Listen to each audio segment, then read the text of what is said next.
So, you've seen salt melt ice on a sidewalk, right? But have you ever wondered about the chemistry behind it?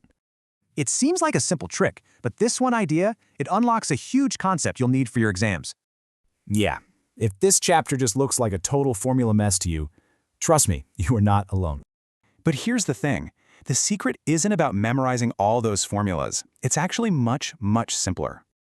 It all comes down to one thing, learning how to count the tiny particles in a solution. That's it. This one big idea is called a colligative property, and it's what connects absolutely everything here. So let's see how this one counting rule plays out across 4 different effects you really need to know. Notice the pattern? Adding particles always disrupts the solvent, changing its behavior in a really predictable way. Okay, now for the crucial part that trips so many people up. But honestly, it's simple once you see it. Unlike sugar, which stays as one little particle, electrolytes, well, they actually multiply their effect.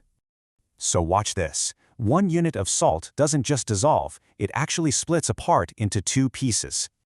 So for every 1 unit of salt you put in, you actually get 2 particles out. This is its Van 't Hoff factor. This means salt is literally twice as effective at melting ice as sugar is, all because it makes more particles. So let's bring it all together. Your mindset for this chapter is now fundamentally changed, right? Stop memorizing and just start counting. When you focus on the particles, the formulas finally make sense. Simple as that.